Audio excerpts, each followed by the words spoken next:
Hey guys, this is James from InBetweenIsode number 10. Thank you guys for tuning in. So this is part 2 of, I think, what will be a two-part Yixing series. So I hope you guys enjoyed the last one. So I think last one was released on Christmas Day. So this one, I believe, if my math is correct, will be 2015. So Happy New Year's, everybody.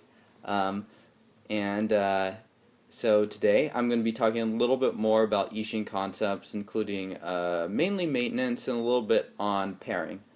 To talk a little bit about pairing, you can see that all these teapots, if we scroll down and look, it's a lot of different colors and stuff like that. So the color and like the type of clay and stuff like that are some of the most apparent things just kind of immediately to someone that's taking a look at Yixing. And so there's a lot of worrying, understandably, of just like, hey, will this particular type of clay season well with this type of tea?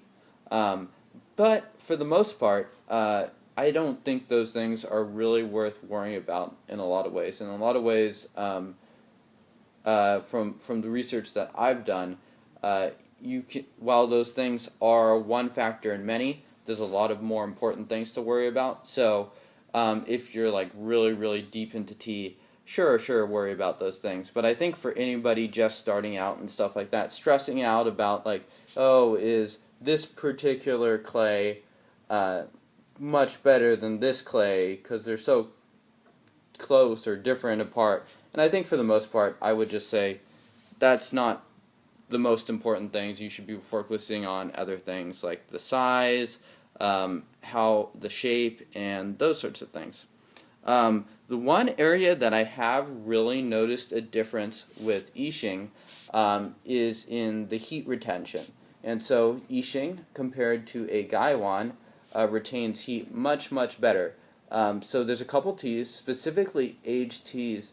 This is very important just because you can kind of hit it with a lot more heat. So, for instance, for aged oolongs, I actually have 2 pots dedicated to them. This guy, which is extremely high-fired and retains heat very well, and this guy. This guy. As you can tell, I sometimes get my teapots mixed up. But these guys both retain heat extremely well compared to a Gaiwan, and that really just helps to let the aged oolong open up. Similarly, I use this for mature pu'er, and so it's kind of for similar reasons that you can just hit it with that much more heat. The other important thing to take into account is size. Probably my 3 least used teapots are almost exclusively because of size. So this guy is 40 milliliters. That is too small, and that is something I realized after I bought that teapot. And the reason being, if we take a look, I bought this for yancha, which, as probably more seasoned tea drinkers can immediately tell, would be a totally inappropriate use for it. And the reason being, it doesn't have enough room to let those leaves expand. So those leaves, it will brew up considerably different than a vessel that's maybe even 20 milliliters larger, such as these guys, which are 60 milliliter vessels. The other 2 I use the least are these 2 guys over here. And so these guys are both big. These guys are, I think, 165 milliliters and 130 milliliters. And that's just simply more tea than I'm normally drinking. And so I know most of my friends, or most of my normal friends I should say, will come in here and they'll be like, oh, this is so small. But really, these 2 guys are just too big to be practical for my own habits and routines. And that's not to say that yours are exactly the same as mine or anything like that. But keep into account the size, because I find that the size really does matter a lot, just in terms of my routines on how much I'm using it. And if you're going to fork over $100, $150, it's not so the teapot can just sit on the shelf, I hope. It's so you can actually use the teapot, and it can provide you pleasure in some form or fashion. So another big factor is the pour. And I talked about this a little bit on the last episode. The pour of the older Yixing will generally be not quite as good. It just will be a little bit leakier and that sort of thing. But one other thing to take into account, if we take a look at one of these vessels, is there is a single hole here. And so that means that it can pour relatively quickly, as opposed to a modern pot like one of these two. These two both have 6-hole filters, so that means that while they're not going to get clogged as often as a single hole filter, they will pour out a little bit slower. And so you need to keep that in mind a little bit with your seasoning. So the slower pours can work especially well for ripe pu'er, which is what I use this for, and mature pu'er or aged oolongs would probably do alright there, because you're not giving those things, the flash steep is less necessary than for something like yancha, which is where I use this pot. And this pot, you can see, is really long. So the idea is that the yancha leaves, which are kind of long to begin with, have room to just fully expand, and so you can load the pot relatively easy. If I had something that was like a really small hole here, then it would be hard to just even get the tea inside of the pot. Alright, so to talk a little bit about maintenance, and I think for the most part this stuff is a little bit overemphasized amongst the community. Definitely check out Marshall and those guys. Those guys have a lot more to say about this stuff in a lot more depth than we're going to be able to go into in these couple of videos.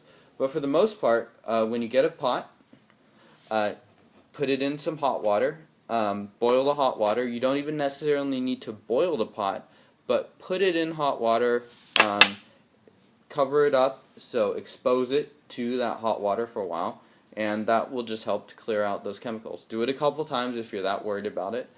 Boiling is good too, but you run the risk of potentially breaking or chipping a lid or a pot. And that's happened enough that a lot of seasoned tea drinkers just will opt to just give it a nice, really warm bath instead. And so seasoning, I don't even bother with seasoning. I just start to drink tea and try it out with a couple different teas, and once I choose on the tea, I just keep drinking with it. No problem. But if you do decide to season your pot with a specific type of tea, there's a lot of different things you can do, and there's a lot of different methodologies. I don't know if one is necessarily way better than the other, but you can read about those if you just search for how to season an Yixing teapot on Google. As far as cleaning and just general maintenance, it's usually a best practice once to not leave leaves in your pot for too long, especially low-grade leaves, as those will kind of be quicker to generate mildew and stuff like that, especially if you are in a hot and humid climate. I don't think you need to be too anal in any sort of climate, but it's something to certainly be aware of, especially if you have like really low-grade ripe pu'er and you're drinking it in like a tropical climate where it's pretty humid already. You might be more likely to get a little bit of nastiness into the pot pretty quickly. But even if that does happen, just go through that whole cleaning process again, and you'll probably be okay. And you can just simply smell your pots. Just smell it. Smells fine. Smells like the tea. And that can just be a real quick check. I mean, obviously just inspecting it and seeing if there's any mold or mildew on it.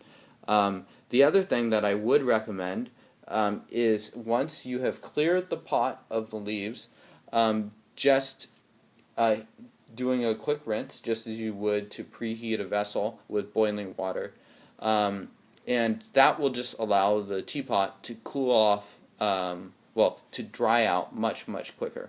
And so you'll see, you probably can't actually see, but there's kind of this line of white minerals around this pot. And that's because when I got this pot, which is a fine pot, I didn't follow that protocol too much, so it kind of developed this line of minerals. So instead, do that and then just wipe it off with a simple brush. Easy enough. I don't think Yixing needs to be a super complicated thing. If you choose to partake in it, there's a lot of reasons why you shouldn't partake in it. So please watch the beginning of the last video to watch me just shouting out lots of reasons never to buy an Yixing teapot. I hope you guys enjoyed these two-part episode series. Please let me know any feedback or anything like that if I messed up something terribly. And yeah, hit that subscribe button and check us out at TeaDB.org. Thank you guys for watching. Cheers.